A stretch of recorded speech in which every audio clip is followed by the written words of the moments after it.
I've been a realtor for 10 years. I don't think I've seen a normal real estate market. We've seen crazy booms. We've seen a really slow year like 2019. And then we saw rates climb, 5% in 18 months? Those are not normal. None of that is normal. Welcome to The Flow, Real Estate and Money Show, a show focused on helping Canadians understand the different elements of real estate, mortgage, and finance. The goal of our show is to provide Canadians with the tools, information, and knowledge to have more success when it comes to their investing and real estate related decisions going forward. My name is Alex McFadyen, and I'm your host. I can't wait to get you into the flow. Well, over 500 podcast episodes will teach you a lot when it comes to real estate, and 10 years of being in the industry will teach you probably a lot more, especially if you're very active in the industry.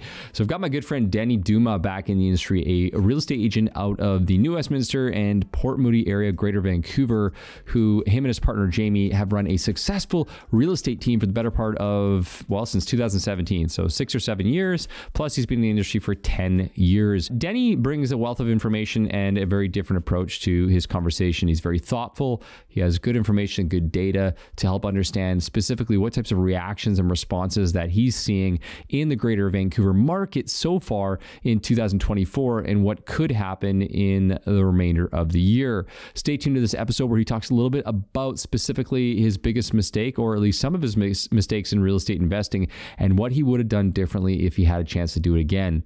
As always, if you guys are loving the podcast, make sure to go ahead and hit that subscribe button. Hit that 5 stars, give us a review wherever you're listening to your podcast. We'd really appreciate it, and share it out if you're loving the show. Any other feedback, make sure to leave that on the feedback channels below or leave a comment. We will see you on the next one. I hope you enjoy the show. Podcast. How many episodes have you recorded, do you think, all together? Over 500. Over 500? Yeah. So Neil and I were talking about that earlier today, and we're like, hey, usually it takes 3 to 4 years for most people's, other than the odd exception, for most people's podcasts to really hit. Okay. And so that's kind of so you're almost there. You're at that mark. You're at that 3-year mark right now, 4 years, right? Longer. I think I'm 2017. I started podcasting. 2017? Yeah. Okay. So you're way past I'm over 6 years in. You should be the king of podcasts now. I don't know if that's correct or not, but I still really like it. Yeah. It's a lot of fun. It's such a good learning experience. And I think back, I guess it was 6 years ago. I don't know. I'd have to look at the exact date with Carl. I think it was November 2017. So that's over 6 years. 6 years. Just like the personal growth of how you communicate. This is like such a phenomenal platform for our industries that we're talking to people 24/7, right? And how you can articulate experiences and data and advice and all these things, it is such a huge, huge help for our industries.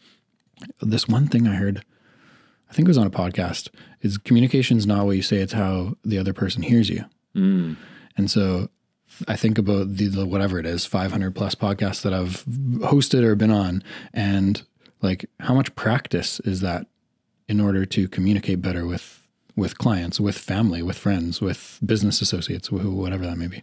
Well, there's also a theory that in doing a podcast, one of the big parts of actually creating a podcast is the creation of a relationship with the people that you're speaking to during that conversation. Because 100%. We got to find a way to sit here, you and I, and have a 30-minute plus conversation and seem like we're and actually entertain people and make them interested and wanting to hang on and listen. And so, good intro and good way to get started. And for the listeners of the podcast here, we should probably talk a little bit of who we're talking about here today. So, Denny Dumas, thank you very much for joining the podcast. For any of our newer listeners to this podcast who didn't know about my previous podcast, we've done a podcast together before, and then I've also joined your show maybe twice or 3 times, a whole whack load of times, not 500, but a few. And I'm looking forward to today's conversation for exactly that reason, in which the listeners of this episode today, I think, will get a deep dive into a lot of different topics. And that's one of the fun things about having our conversations, is that we get the opportunity to talk about a few things. So I got this fun little surprise today. We're going to talk about money for a little bit here, which we've just jumped into. We're obviously going to talk about what you know best, which is what's happening, or at least what you know a lot of, what's happening in the Greater Vancouver real estate market right now. And there's a lot happening. So So there's definitely some work to peel back the onion on that. And then I think more importantly, obviously, what we can expect in the future of the real estate market based on what's happening in the last couple of years. So why don't we start there a little bit? Let's ease people in. Let's ease people in with the real estate market. Not to date it too much, but we are just in the first couple of months of 2024. And already I feel like it's been 3 months in a month. Like, it's been crazy. Tell me a little bit of what your feelings have been. I feel like the overwhelming feeling to start 2024 is optimism. And that wasn't really there for the majority of 2023. Whether you're talking to realtors or mortgage brokers or a lot of consumers, with 4 back-to-back rate holds by the Bank of Canada, the sentiment in Greater Vancouver has totally changed from the fall. And that sentiment now is we must be at the top. They wouldn't hold 4 times in a row, and they wouldn't hint at rates dropping potentially later in 2024 if this wasn't the peak. And so I think a lot of people who weren't considering a move solely because they were frustrated or confused of where this environment was going to take us and what real estate values were going to do. We're just sitting on the sidelines the last couple of years, and a lot of people are having a lot more conversations around real estate in the last couple of weeks for me and our team and the realtors that I've chatted with in the first few weeks of 2024 than we did for the past 6 months. Optimism is an interesting word to use because it's the exact opposite of 2023. Between interest rates continuing to go up throughout the year, other than the blip that we had in March through May range, which was a bit of an odd run up when the bank collapsed in the United States. I would say that last year was mostly, especially in the industry, a lot of negativity, a lot of pessimism, a lot of naysayers, a lot of people talking about the doomsday, the crashes, these types of things. And I wouldn't say it was like a self-fulfilling prophecy, but there certainly weren't very many transactions last year, that's for sure. So leading into 2024, the word that you mentioned is optimism. I love that word. And I would agree with you. I would say as a general rule, most of the people that I've talked to have come out of the gate just blazing. What I mean by that is, people are interested again, and they're not afraid, or at least as afraid of where the market is. It's almost like, okay, we've accepted that interest rates are gone higher. We've accepted that the market has slowed down, and you know what? We're not going to wait. We think that real estate is here to stay. Like, is that what you're seeing as well? 100%. There's a little bit of a fear thing again. Like, I don't know if I'm this bullish as a lot of Greater Vancouver realtors on social media are right now, in that we're going to see markets climb significantly in the next 24 months. I don't know if that's correct, and I try to be cautious in terms of how I speak about or how I promote market's going to climb. Don't miss this opportunity. Yep. And I do think there's a significant amount of opportunity in Greater Vancouver right now. I just am cautious about how I present that to people because I don't like being wrong. And it's really easy being in the industry, being surrounded by other people in the industry, whether it be on the mortgage side or the real estate side. It's very easy when you're in the industry to be optimistic, and there's never a bad time to buy something. And a lot of realtors are going full into that to start 2024. Yep. And we're still out of control, right? We don't control what rates are going to do in 2024. I've heard so many things from people who are smarter than me, who pay more attention than me to Bank of Canada stuff, of what's going to happen, when the first rate drop is going to be, if there's going to be a rate drop in 2024, if there's going to be a rate hike in 2024. I've heard so many different things that I'm not guessing anymore.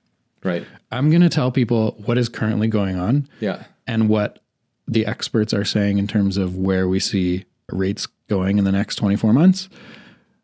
But I just want to talk about like present and what is actually going on, what's happened in the past 6 months, why today looks like a better opportunity than it did 24 months ago or 12 months ago or whatever that is, why it could potentially be better in 24 months from now, or better than 24 months from now. But I'm cautious to say we're going to see huge jumps in real estate prices in 2024. Well, there's a psychology out there to what you mentioned in generally speaking, the real estate industry as a whole, that the market is about to, as you mentioned, take off completely. And I think that that there's some merit to suggest that the market values will return in certain areas. Certainly, we've already seen, multiple offer situations, and we've already seen properties being bid up in value in some areas and some price points. But the question mark around that is like what you mentioned there. Okay, so is this happening predominantly because there's just nothing available in the marketplace? There's no inventory, and then everybody's really excited because it's 2024 and I got goals and I want to buy a house and I don't want to wait? Or are we seeing the edge of potentially another run up? Now, my opinion on the matter, which I'd happy to share with you, is ultimately the fact that the inventory is low. We have pent up demand. We have people interested and excited. We saw rates come down 1% from December to January of 2024. We saw all those things happen all at one time, and ultimately, there's always going to be an element of people who get emotional when they see everyone else shopping and buying in the marketplace. For sure. Yeah, I look back at 2023 and I look at, you asked me to prepare some stats. So I looked at a few different neighborhoods that maybe you don't chat about too much on the podcast because we're in the Fraser Valley, but the couple that we deal with often, and the numbers and sales volume and sales values didn't change much in the last 24 months. They were just a lot slower. So like, it's not like we saw this big decrease in market value. I know some neighborhoods, Maple Ridge single family, Langley single family, some different areas were affected a lot more with rising rates. But on the other side of the river, East Vancouver, North Vancouver, we saw very, very little impact on market value. We just saw a significantly reduced sales volume. And once sellers who have been hanging on because rates are too high and they think sales value is going to be better in a year or two from now, once they start coming back and they start seeing their neighbor get the multiple offer situation that you mentioned, there's going to be more supply. We've had 2 years of record low supply. Looking almost across like Greater Vancouver, in almost every neighborhood, we're down over 40% in sales volume, number of sales from 2021 compared to 2023.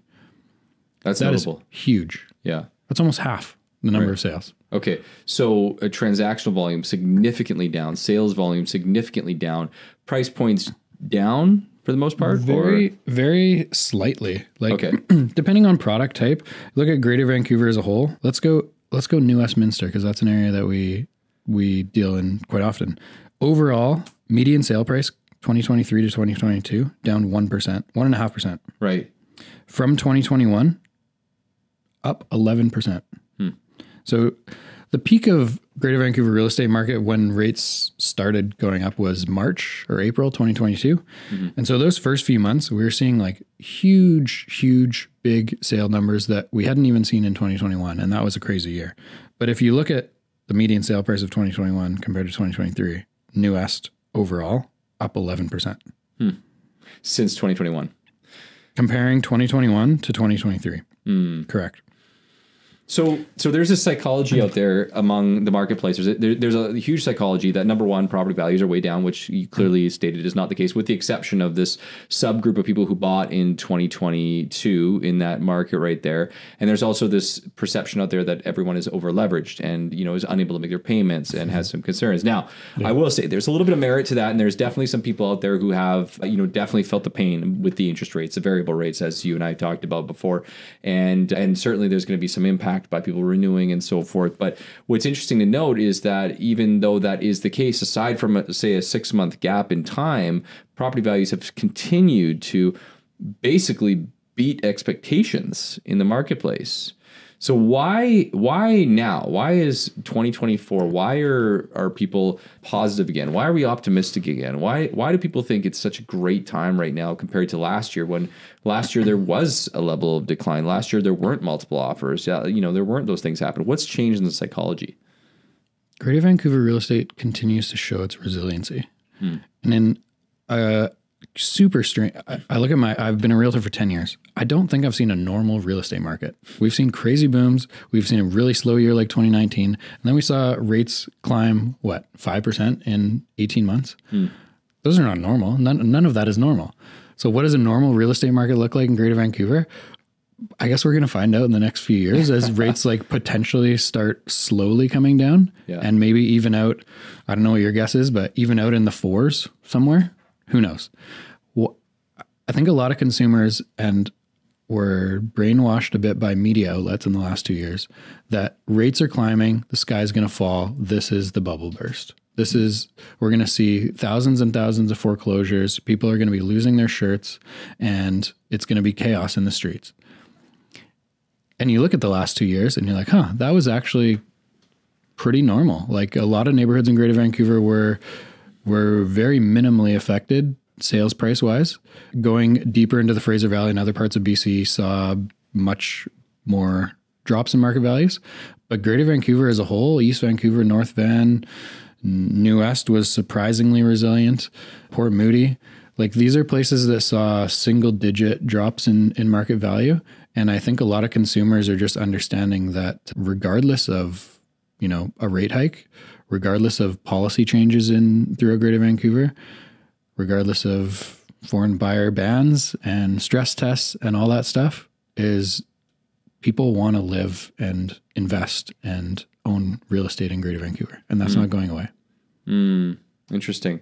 I think there's no doubt in my mind that there's, like you said, that psychology. And the biggest question for me is always like, how do things turn on a dime like that? Like you said, like basically December, nobody wanted to talk to me. And then January, people can't get their documents to me fast enough. So it's like, why does that happen so quickly here? And where does that come from? And that's an interesting conversation. Okay. So we talked about this before. You've done over almost 500 podcasts. You've focused pretty heavily on your personal education and information. And what I would, like to think about or know from your side of things, Denny, is in the last 3-4 years that you've been doing this consistently, what are some of the trends? What are some of the things that you hear people talking about on a regular basis that just keep cycling back, that just keep coming up over and over again in your mind? Like, what are the conversations that people just keep wanting to have and that you guys just have to continue to talk about? Is there anything that you can think of from the real estate perspective?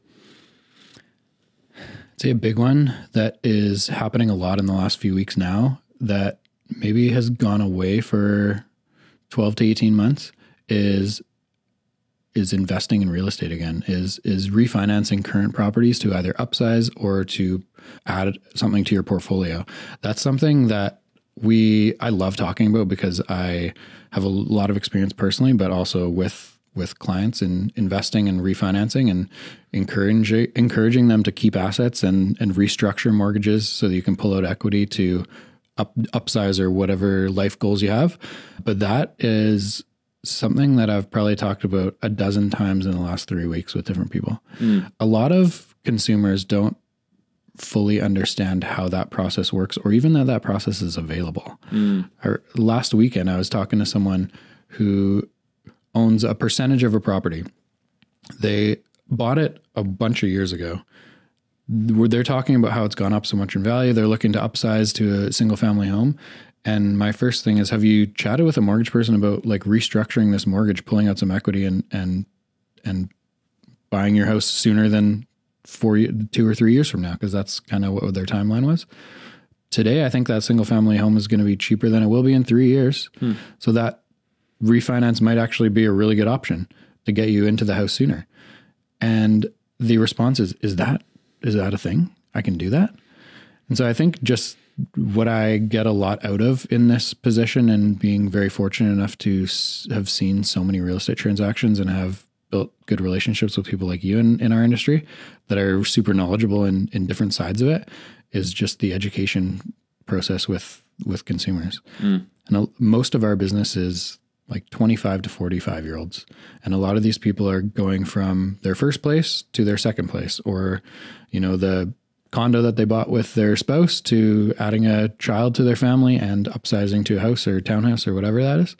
And this is where all those conversations come in. And I think that's what I get the most out of in my career nowadays is like educating how this process works and how to build a little bit of wealth through these transactions. And that's not surprising and interesting, considering how much time that you invest in the podcast and so forth.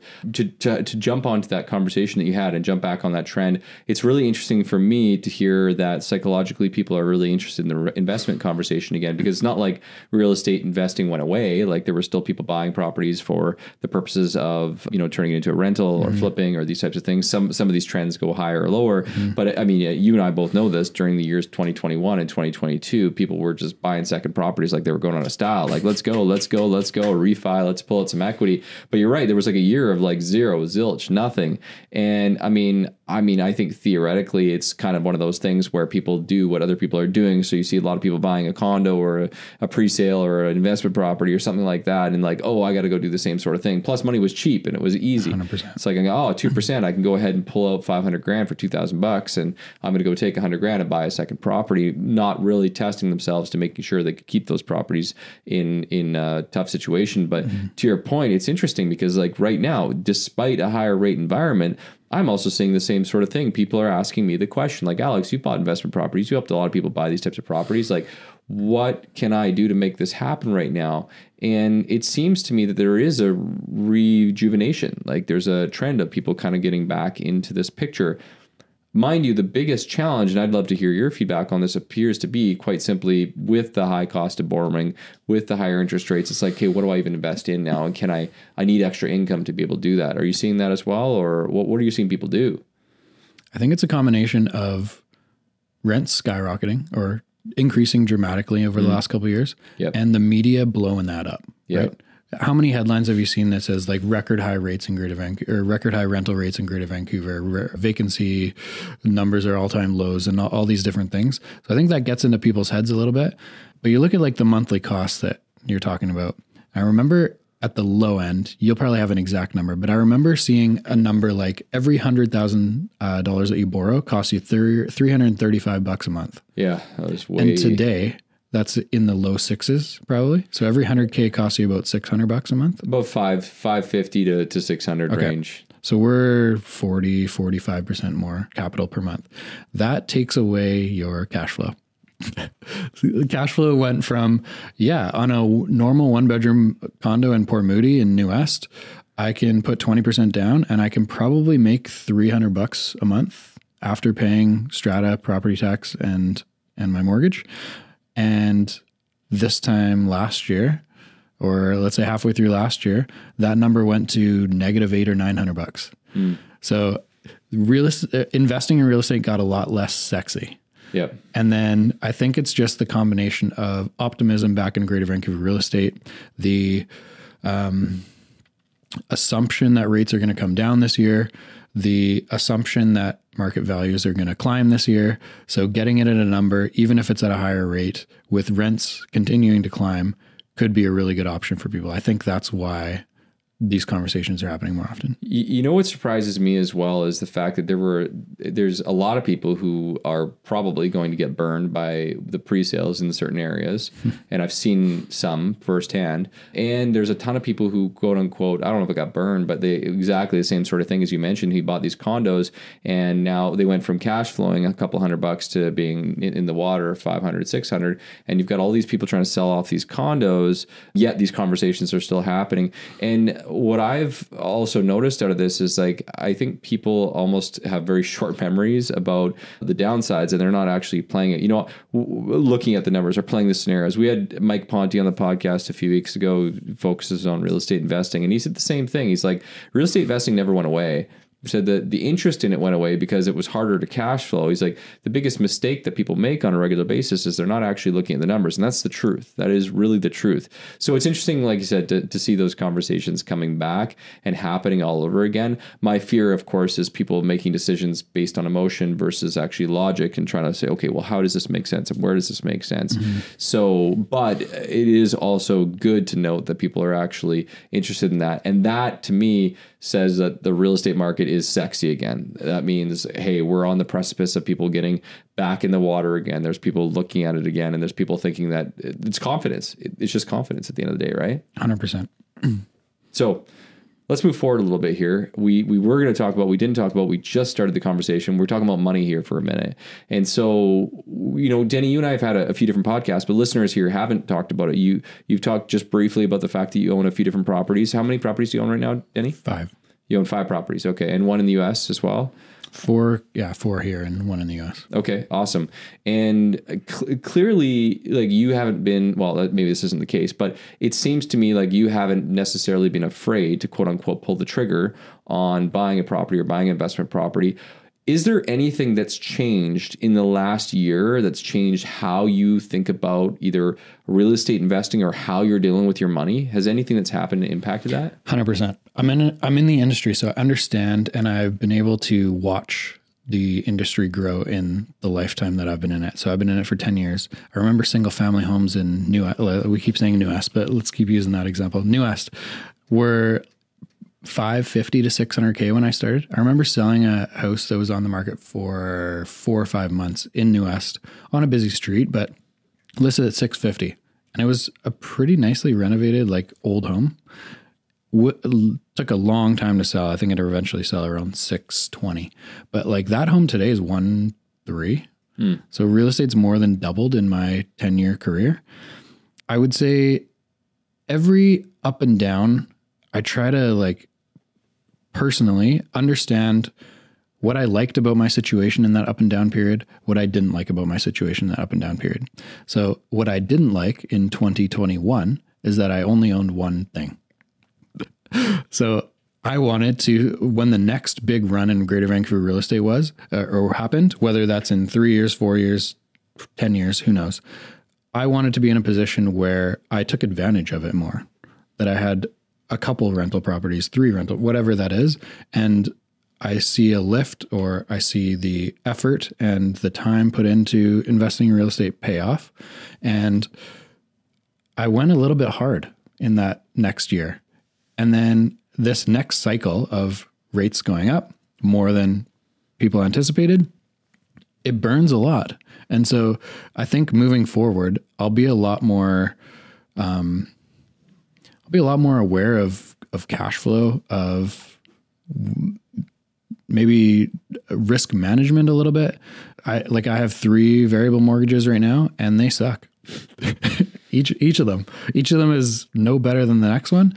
And so I think, like, regardless of, I've always been a person that makes a decision, looks back on how that went, educates themselves on why it went wrong or what you could do better, and then continue to progress.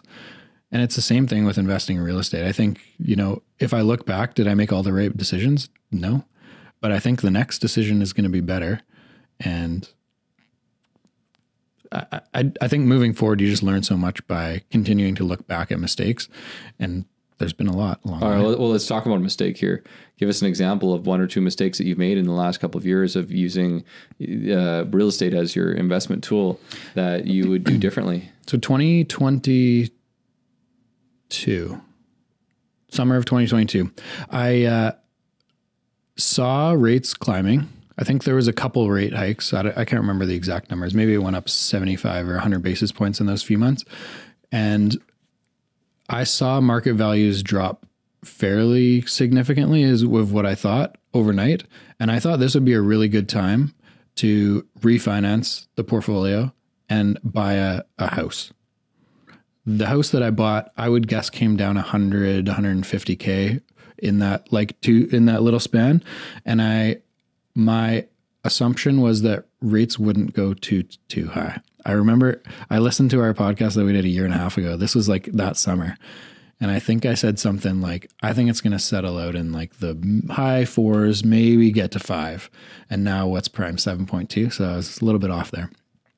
But that was one where I refinanced 2 properties, extended myself greatly. Unfortunately, took variables on both of those, and then bought the house on a variable. So like, looking back, I don't remember exactly what the rates would have been, but I think fixed rates in that timeline were probably in the mid to high 3s.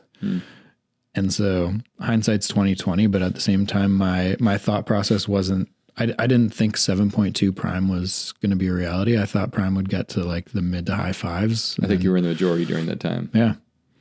So yeah, it sucks. Cash flow is not where I want it to be today, but at the same time, it's like such a good learning experience moving forward. So basically, long and short of, well, first of all, you didn't know where rates were going to be, but you projected out to say, hey, I think this is what's going to happen right now. And based on what I think could happen, these are where the numbers are at. And had you changed that, you might have been a little more conservative in your outlook or reconsidered, okay, things could get worse. But I mean, that's obviously playing with, the numbers and trying to figure out what's going to happen and what's not. And nobody knows at that point, right? Totally. Because then you look back and be like, why was I so adamant about going variable? And I don't think the timeline of actually pulling off this transaction was poor. And I don't regret it if I went back in time, I probably still would have done the same thing. I probably would have just mitigated the risk with some fixed mortgages instead of going everything variable. But I look back in time and think, why was I so adamant about staying away from a fixed? And it's because I got burned once from a fixed. I think I had a $25,000 penalty getting out of a fixed mortgage in 2019 or something like that. So that stings. And you remember those things. And then you move forward and make a different decision. And then you get burned again. Yeah, you can't win. And that's the thing too, is that, there's a lot of people who took a variable rate mortgage during that time. A lot of them, just took whatever the lowest rate was. But I think there's a lot of people also who took one based on exactly your point too, which is that, hey, like I did get stung, or I know someone who got stung and I don't want that to happen. I don't know how long I'm going to stick that way, because I too had that feeling and that experience one time. And it's like, oh, I'll never do that again. Yeah. You don't touch that stove. But then, all of a sudden there's another stove over right here. Yeah. I mean, to your point, I think no one really could have, somebody maybe will say they did, but we're not listening to them. Most people didn't project things to get as ugly as they did and stay for as long as they have. Until we were in the thick of it at that point right there. Then it was like, okay, yeah, we're right in the thick of it. So kind of looking at hindsight 50-50, I think in my mind, the only thing that you could have done differently is perhaps just project out the numbers a little bit differently and look at a worst case scenario. That's the thing, right? Is like, it's on a variable, it's very difficult in a climbing rate environment to project what that worst case scenario is, versus even if one or two of the investment properties was in a fixed, I would know exactly what the cash flow is every month, because I know that rate's going to stay for 5 years or however long you have a fixed term for. So you can budget a little bit better, versus like assuming you're going into a mortgage in this very specific example of being like, okay, I'm going to be $800 negative per month on this property. That's not the end of the world. I really like the opportunity in 5 years from now. And I like the growth potential of this asset in 5 years from now, versus a year and a half later. And now it's negative $2,500 a month. Yeah. It's a very different, it's a different formulation. Yeah. Yeah. And I think also that a lot of that comes down to your desire in terms of like your outlook on investing, because there's a large group of people that say, hey, if there's no cash flow, don't buy it. Right. And then there's also some people that are like, yeah, you know what, I'm comfortable as long as I have the reserves to be able to meet this negative cash flowing property for a period of time, because I believe that there's going to be a projection an increase in property value. So that leads us a little bit back to today and talking about what's happening. So we started with the conversation about what's happening with the BOC and where the Bank of Canada left things off recently, which again, not to try and date it, but hey, listen, they decided to stay the course. And instead of them coming out and saying, hey, we're going to cut rates right away, which they give us some indications, there was actually, like, oddly enough, there was like a little bit of an undertone of like, hey, we could choose to increase rates again. And so what that's done on our side is we've seen the markets kind of project out a little bit further. So rates are going to stay a little bit higher for a little bit longer. What do you think that decision does, or what do you think these decisions like this and these conversations, what do they do to the psychology of the buyers? Do you think that that's going to push out the timeline at which property values do start to increase? Do you think that, because it might now be, let's say, the summer or later, do you think that will have an impact on the real estate market in Vancouver? 100%. I think it will have more of an impact on the supply of real estate. I think less people are moving around because the rates are where they are. There's still people that want to buy their first property. They've had a good job for the last 3 years. They've saved up some money and they want to buy their first condo, whatever that is. There's still going to be real estate transactions, but I think the supply is going to remain very low until we see a drop. Whether that is in June or next year, I have no clue, but it 100% is the driving factor of what real estate in Greater Vancouver is doing right now, is what is the Bank of Canada doing? I said this on a podcast like a couple of weeks ago. The first 8 years of my career, no one ever talked about Bank of Canada I didn't even know it existed. You know, I'm making a joke a little bit, but like nobody brought it up. Nobody asked me what I thought rates were going to do at all. And that is the number one question by far in every single appointment that I've had for the last 2 years is what's the Bank of Canada going to do next? Yes. And well, here's the interesting thing about that point. I actually had a client bring this up recently. He said, my grandma was asking me what's going on with the Bank of Canada. And, you know, they were basically saying to me, like, their parents and their grandparents pay attention to what's happening in the news and articles and stuff like that. And so the pros with that is that people are in tune with what's going on in the economy. The downside is because this news is passing so quickly, we're also seeing that the reaction and the response time in the marketplace is so extreme. It's like, okay, the BOC decides to pause, wait 1 week, wait second week. Okay, boom, people are back in right away, just like that. There's like, the energy just changes within 2 weeks, not 3 months or not 6 months or anything. It's like 2 weeks, boom, we're in there and we're right back in making some kind of decision. Now, there is a fear on that note. There is a fear that there is the potential to see inflation kind of circle its ugly head back again, which is one of the primary reasons that the BOC opted not to continue or even talk about cutting rates. They're like, hey, if we cut rates, you know, of course, there could be an increase to the property values, and an increase to the property values is obviously bad for inflation. What are your thoughts on that? Do you think that we will see inflation rear its ugly head, or do you think we're going to see things slowly kind of decline in the next little bit here? And what does that outlook look like for you? I wish I knew that answer. Okay, that's okay. I mean, I don't fully understand the calculation and how this is done. I know housing is a big portion of it. What is it, 30% or something like that? Well, basically, there's a number of different metrics that they look at when they're looking at CPI. And one of the primary metrics is where you chop out the top 20%, the bottom 20%. You look at the middle, and then there's obviously overall inflation as a rule.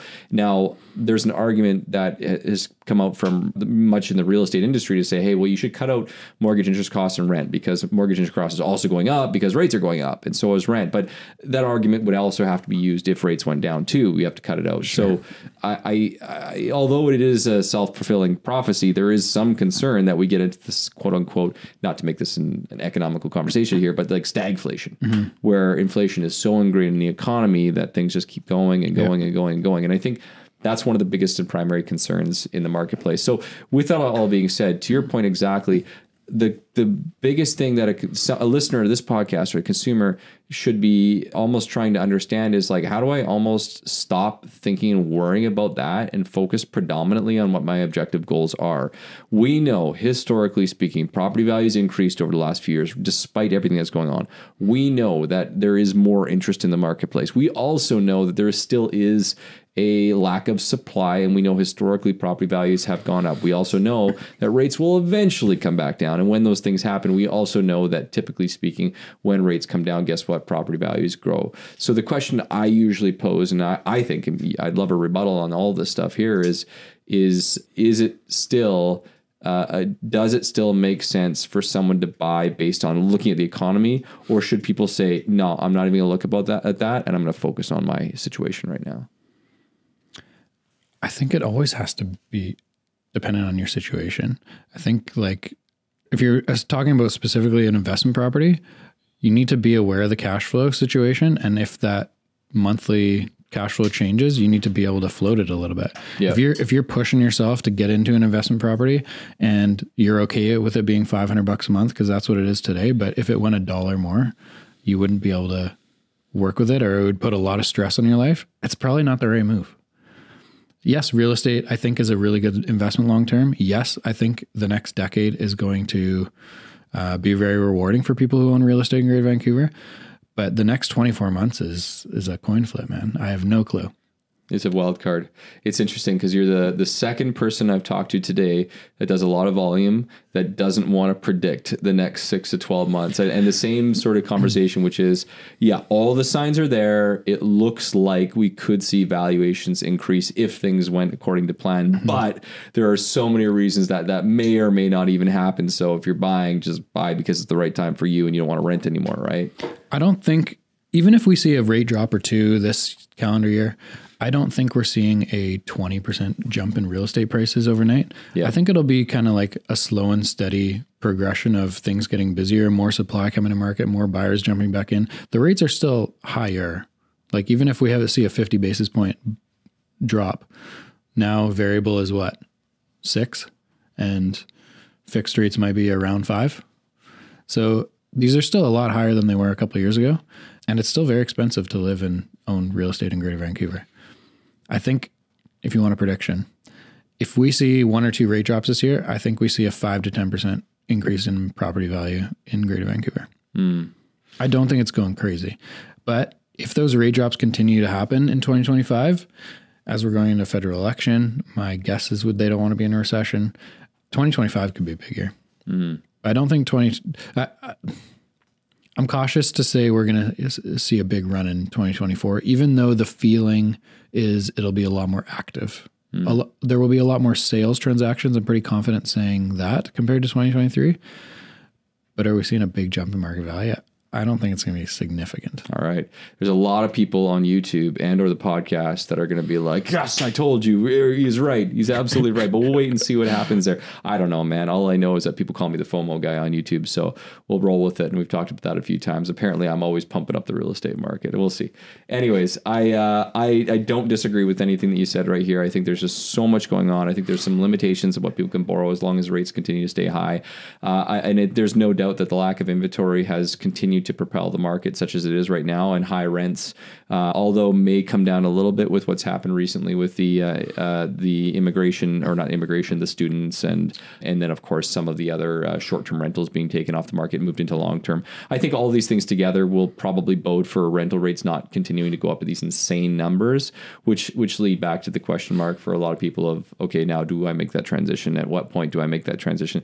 To your point, I'm seeing more people than ever before who are like, okay, no, I want to own a piece of real estate now. I'm tired of waiting. I'm tired of like sitting on the sidelines. And I think that to me is one of the common sentiments right now is like, I got a life to live, right? Like I'm not going to wait forever just because, my Uncle Bob says to wait till the crash happens, right? Or because, maybe rates go back down. And for me, that's kind of more what I'm seeing than anything else. And so that results in a higher amount of activity, but to your point, not a major run up because there's no real reason for them to be a crazy amount of value. So it seems like, although consumers are kind of getting more excited about real estate again, it seems like the pickiness is still there, if that makes sense. Yeah. So whenever we have slow markets and things sit on market, buyers are extremely picky. They don't like paint color. They don't like, like little tiny things, versus in a 2021 where everything has 80 people go through it and receives 15 offers. It's almost like, okay, this house came up for sale today after I write an offer on it. Yeah. Versus in the last 12 months, it's more like this is all the check boxes I want to check off, and if one of them is missing, we're waiting for the next one. Yeah. Because people are not. They weren't anyway. It's maybe changing slightly, but people weren't worried about the next house being more expensive, and that's what happens when we get into these cycles because our supply consistently remains pretty low. That when activity is a lot higher, that's what buyers are almost worried about. They're worried about missing out, and they're worried about the next one costing them an extra 50 or 100K. And we've had a couple of years like that in the last decade. So there's reason to be a little bit afraid of that. Yeah. Listen, I think at the end of the day, it's a reminder of the psychology of real estate. At the end of the day, it's heavily emotionally driven, regardless as to what's happening economically speaking. Most people would be wise to understand things more from a slightly more analytical approach and also make a decision based on their own personal situation instead of just following the pack and what happens out there, right? Yeah. But with that being said, we'll wait and see what happens here, my friend. Lots going on. Good conversation, man. I really appreciate you coming on the show. And I know people know where to find you, but why don't you tell them right away what's the best Instagram handle? Because that's usually where people go these days. Yeah, Instagram is Denny.Dumas, and then our Garbutt Dumas Real Estate one. As someone who really appreciates or really finds a lot of value in educating based on all these experiences I've had in real estate, I want to say a thank you to you, because you do a phenomenal job of educating not only consumers in the mortgage world and what's going on, but also realtors. And I get a ton of value, and I know a lot of other realtors in Greater Vancouver do, out of you summarizing all these changes, because it seems like there's one every single week, and it's very hard for us to stay on top of all this stuff. So it's pretty wicked to have a very knowledgeable, valuable source that just gives us the Coles Notes version that we can share with our database too. That being said, our podcast, we just changed the name of it this year. I'm pretty excited about it, actually. The Selling Vancouver Real Estate Podcast. There's a lot of good stuff in there, and it is a big passion project for me, Jamie, and Monica to share and educate. And that's where to find us. No free ads, but check out the podcast. It's on there. We'll have all the links in the show notes so you guys can check it all out. Thank you very much, Denny. Appreciate you coming on. Beautiful. Appreciate the plug. And now you all know where to get all your information endorsed by Mr. Denny Dumas. Thank you very much, man. That was an unreal episode of The Flow. I hope you enjoyed it as much as I did on my side right here. If you haven't already done so, make sure to check out all of the incredible resources that we have available. You can find us on Instagram at Flow Mortgage Co. You can find us on our website, getflowmortgage.ca. And of course, don't forget our free first-time homebuyer masterclass that's currently available on our website for anyone who listens to the episodes. And if you loved what you listened here today, the only thing that we ask for is to share this with someone else that you think this could help. And hey, maybe leave us a great review online.